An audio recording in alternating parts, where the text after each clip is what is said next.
Welcome to UC Today with me, David Dungay. We're going to be having a channel conversation today, and I have Mr. Paul Gibbs, Sales Director of MyPhones. Welcome to the show, Paul. How are you today? I'm very well, Mr. Dungay, and yourself? I'm very well, thank you. I'm very much looking forward to getting back into some civilised society and exploring some pub gardens with a few industry members in the not-so-distant future. How about yourself? Yeah, very much the same. I'm actually looking forward to venturing inside of a pub, though. I don't know why. I know we did last year, but it seems like an eternity ago that I enjoyed a draft beer sat inside a pub. So, yes, I will be partaking of one of those very shortly. Excellent. So, Paul, for our viewers who might not be familiar with yourself and MyPhones, do you want to give us a quick introduction to yourself and the business? Yeah, so as you kindly introduced me, my name is Paul Gibbs, Sales Director of MyPhones. I've been with the business just under a year and a half. I have been doing hosted telephony for pretty much my whole career. And I joined MyPhones because I saw an opportunity, frankly. I think that the business had operated very quietly and sort of under the radar, but had accumulated what is now over 85,000 seats. Which is fantastic, and because of that, we had a look at what we needed to do to reinvigorate the brand and take it out to the channel, and that's really what we've been looking at over the last sort of 12 months.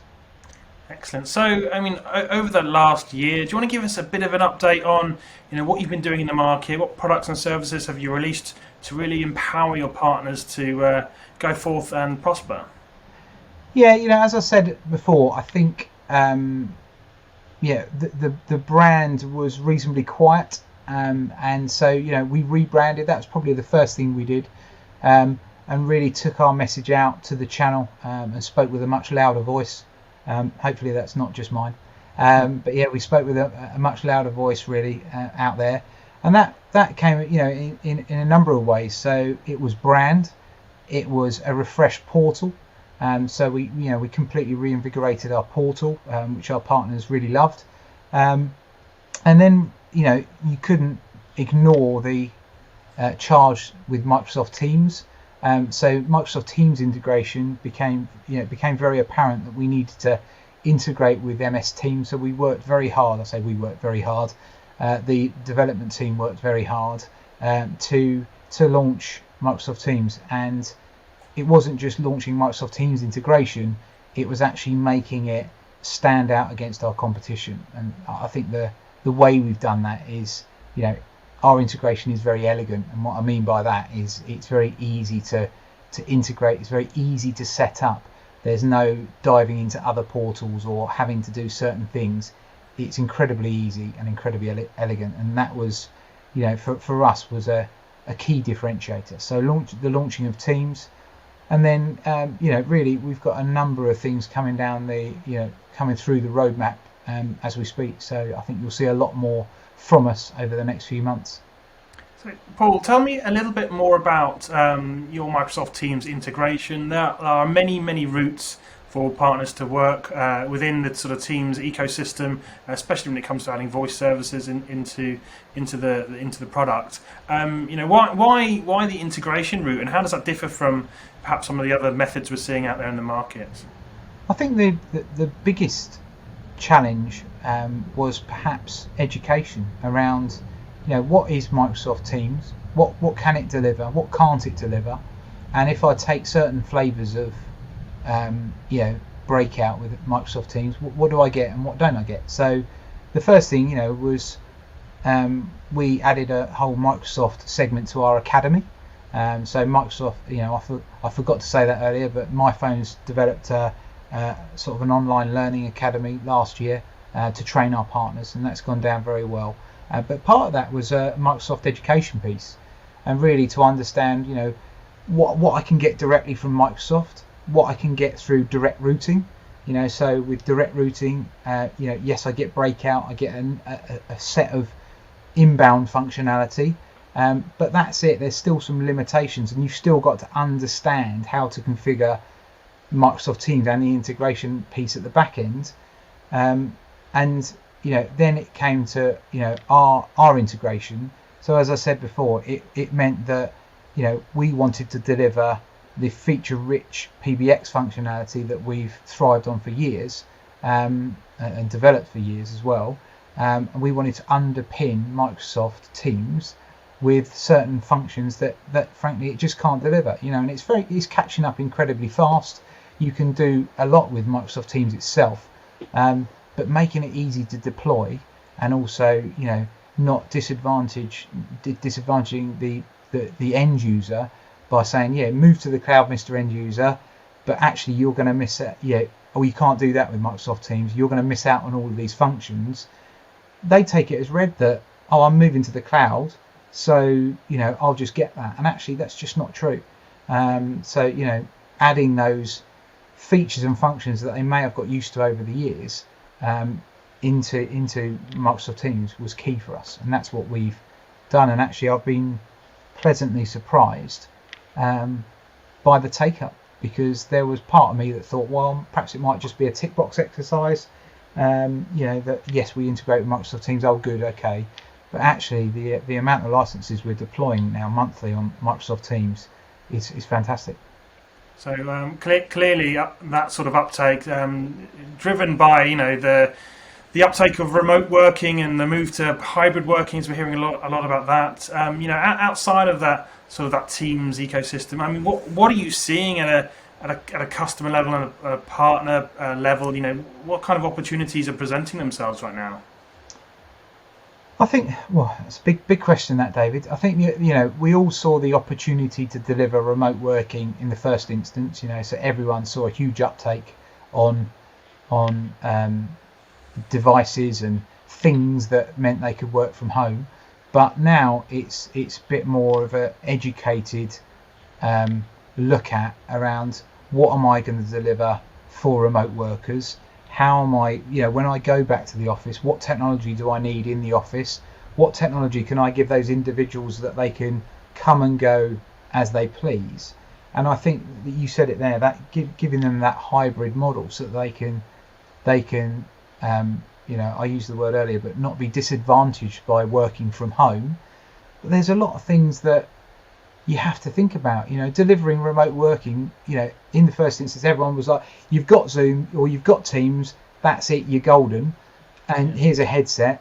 It's so much more than that now, isn't it? It's okay, I want to be able to work in my office environment and it be very similar to how I work in the office. And that might be things that, for an employer, that might be things like, okay, they want multiple screens on their desk.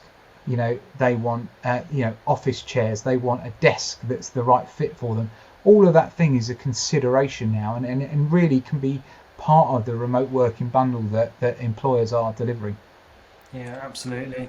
And of course, Paul, we're talking on a Friday afternoon at the end of Mental Health Week as well, and I think we've all learned a little bit about mental health over the last year, especially when you sort of roll that into the well-being implications of this remote working world we're living in. What have you sort of learned over the last year in terms of that well-being piece?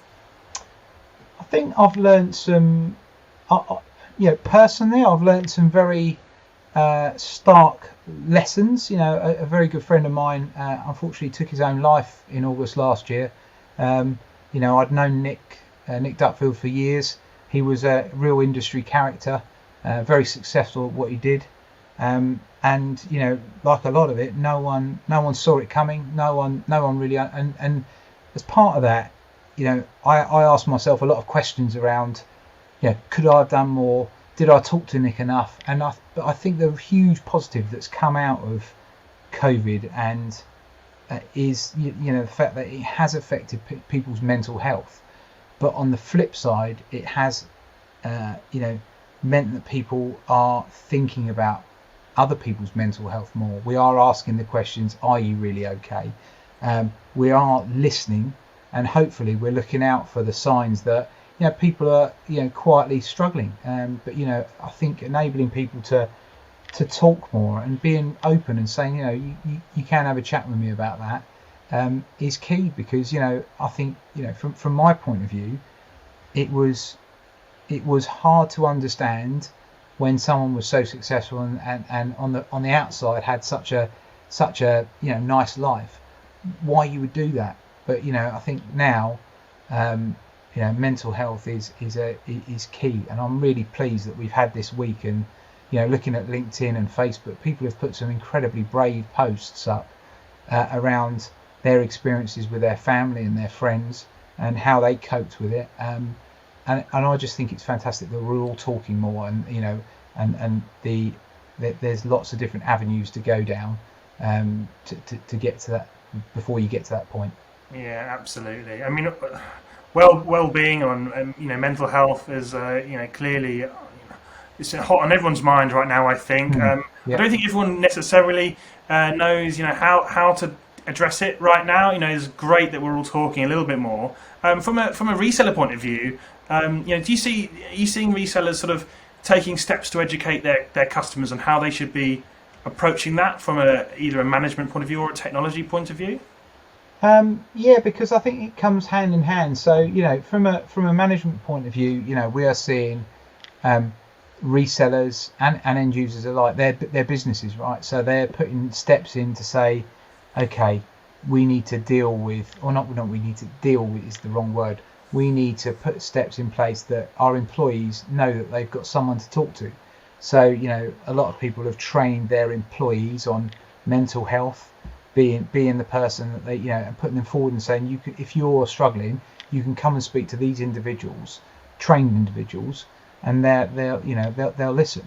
I think the remote working side of it, the clue's in the word. It can be quite lonely. It can be quite remote, and I think getting the balance right between human interaction and also the benefits of working from home has been the challenge. So I know a lot of businesses, and actually the business that own us, Southern Communications, we did a survey. We've got around 370 people, and I think we're no different to the whole industry in the fact that what came back was quite a blended approach of a sort of, actually I'd like to be in 2-3 days a week and then work from home for the remainder, because that gives you that human interaction, seeing people, bouncing off each other, and even talking about any issues that you might have, and then going back to working from home, so you can deal with the sort of the life admin and the any family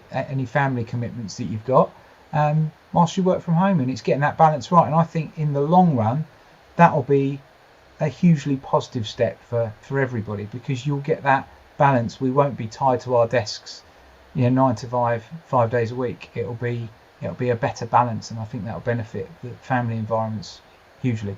Yeah, I absolutely agree. I don't think I think we've got some things to figure out as an industry, as all of our business community does. Yeah. But it feels like we're getting a little bit closer now, and people are becoming aware of those key issues.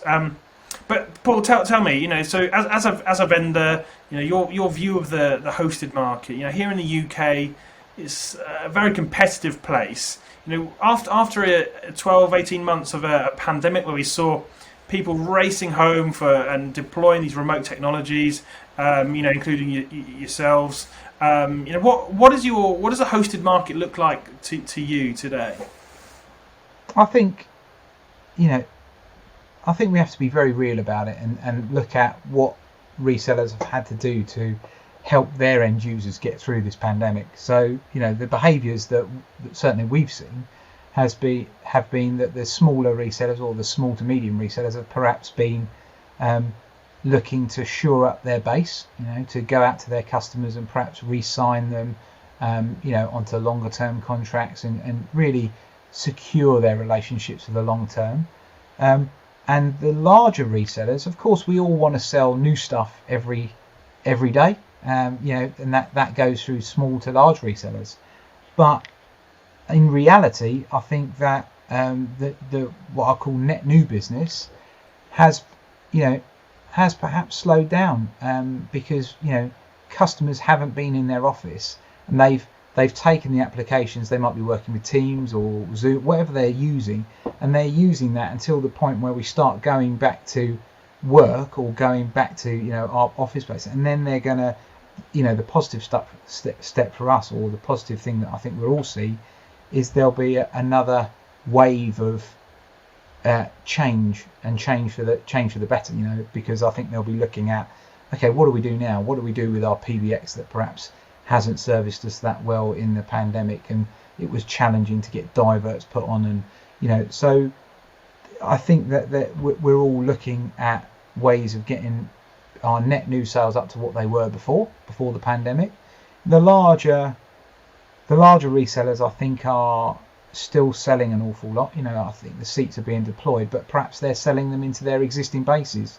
When you've got thousands of end users on your books, it's quite easy to sell them other things into your own base, and I think we've definitely seen that across internally and also externally. When I speak to my sort of colleagues in the industry, I think we're all seeing that. We're being successful at selling, but perhaps into our existing base more than a brand new end user. And that's been the big thing really that I think we've seen in the last 12 months is the fact that people want to shore it up, and now I think we're all thinking about what's next. That next wave of people going back to the office and what that's going to mean for change is huge. But also, we can't get away from the fact of, the switch off is coming, and that's been a big talking point in the industry, because what are we going to deliver? What's going to be delivered there? So Sagia, what are we doing about the one or two user shops that are out there? I always call it butchers, bakers, and candlestick makers that are out there. What are those people going to do? Because they've traditionally had a phone line or an analog line, with a phone and their broadband, and they're going to have to change now. And we are the people to take them, or to show them what's out there and to take them along that change path. So absolutely. Everyone's been sort of educating themselves of how they do that. Yeah, the channel's going to be so crucial in this period of change. For small businesses particularly. The switch off, obviously, referring to the switch off of the ISDN network in 2025. We've had we were talking about it for 6, coming up to 7 years now. Are your partners, are they ready for this, or maybe I should ask, are the customers ready for this? We've seen a huge amount of change in the last 12 months, but I think in a lot of ways we needed, a bit of a catalyst to get people in the right position. But are we there yet? I think, that's a big statement, right? But, if you look at what's happened in Europe, some countries knew that change was coming, but kind of just didn't believe it and just didn't do anything. And then it got switched off, and then you had hundreds of thousands of end users sat there with no services. And, I hope that doesn't happen with us. And in fact, I know it won't happen with us, because, as a channel, I think we are very good at looking after our end user bases and showing them the services that they need to adopt. And if they don't adopt them, this is what's going to happen. So I think that's perhaps been, a lot of resellers are looking around for services that they can roll out that will replace that technology for their end users, because they are in their hundreds of thousands, in fact probably millions, but it's that they're out there, and those businesses are going to have to change in a certain time frame, because once the copper or the analog lines get switched off, it's a huge change. What am I going to run my broadband on, and how my service is going to be delivered? So a lot of people are looking to do a bundled offering and say, okay, Mr. Customer, we'll offer you this now, and as part of this comes your connectivity, also comes up your hosted telephony, and they might not even call it hosted telephony, your telephony to replace your phone that you've had for many years sitting on your the hairdresser's front desk reception. That can be changed, and here's the monthly price, and it's about making it easy and making it easy to understand. So I think a lot of our resellers are looking at that service and how they can deliver it. Yeah, absolutely. So, well, they say, change is the only constant in life, right? So, but of course, we've seen, looking at the M&A and the deal activity here in the UK, a lot of partners are taking this period or this opportunity, if you like, to actually get out of the market or, sell up. I mean, what are you seeing on that front? Are you seeing that sort of consolidation? Huge amounts, yeah, huge amounts. Look at some of the purchases and some of the companies that have been bought in the last couple of months alone. It's a very buoyant marketplace for purchasing and consolidation. I think a lot of resellers are actually looking at how do I drive my business forward, and can I drive my business forward without investment externally. So if I want to take it from a £2 million business to a £7 million business, it's not easy. I'm going to have to invest a lot of cash in personnel and different models of selling and the way we go to market. So a lot of them are looking to the experts, and those experts are the people that have perhaps bought a lot of businesses. If you look at Southern, as an example, we've bought, I think, 24 businesses in the last 5 years. And every day's a school day. You buy a new business and you learn something when you do that purchase.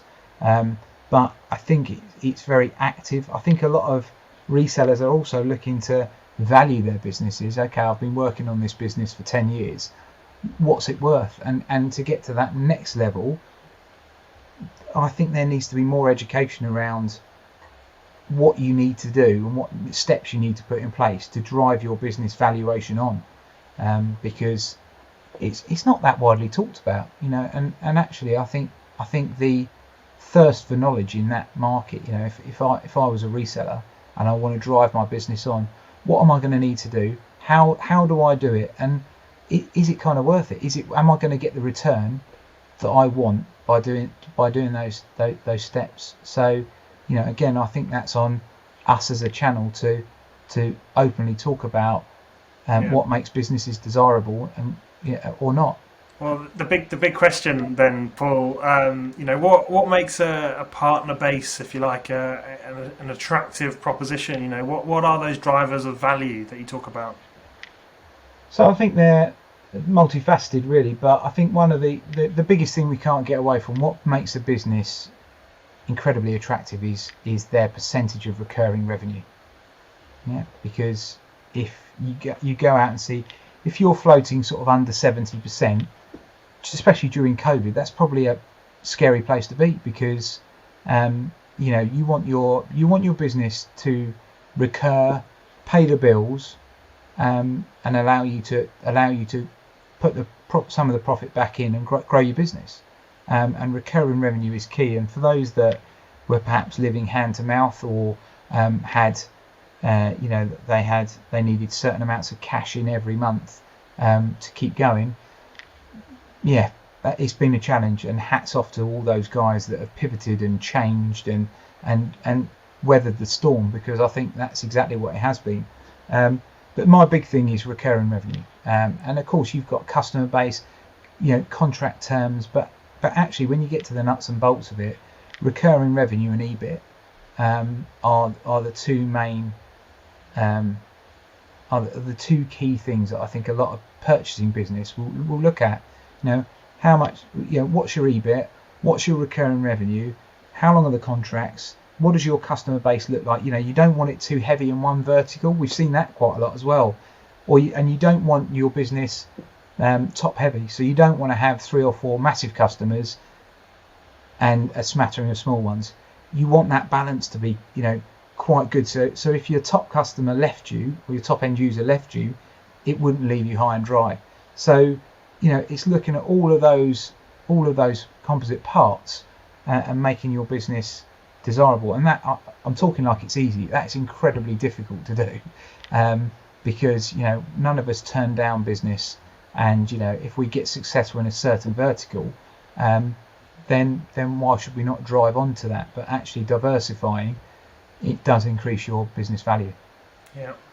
Okay, well that's great. Look, Paul, coming to the end of the session today, what I really want to ask you, actually, what are you excited about, other than seeing people again and going, for those industry networking events again? What excites you about the remainder of 2021? I think we've discussed a lot of it actually, David. I think that what excites me is the wave of change that's coming. I think change is, when I say change, I think that change will mean success for the channel, because I think a lot of the end users will be looking at what they've had, how they've coped, what technologies they've got, and will be looking for change. And I think that will mean a huge amount of activity at reseller level to end user, which is great. And we're all wanting to get back to, like I said, the levels of net new business that we had before, but also things like the switch off and becoming experts and walking people down the path of that, of what that's going to look like. That of course is exciting for us, because we've got the technologies that sit on the other end of that, which is fantastic. So I'm really excited and actually incredibly positive around what 2021 and 2022 is going to look like for the channel, because I think that I wrote something last year, and it's always darkest before the dawn, I think was the quote. But I thought I thought we were coming out of the lockdown, as I think a lot of us did, but we weren't, and it's been a lot longer than anyone anticipated. But I'm touching my desk at the moment. I think with us coming and getting out and about again now, I think the nation can get back to some semblance of normality, and with that we'll become, as a channel, I think we'll be very successful. Well, Paul, look, as always, it's been an absolute pleasure speaking to you. Thank you for joining me. Thank you, Mr. Dungay, and I'll see you soon. And thank you for watching. You've been watching me, Mr. David Dungay, on UC Today. If you like today's conversation, please give us a like and a share on social media. It's always appreciated. That's it from me. Thanks for stopping by.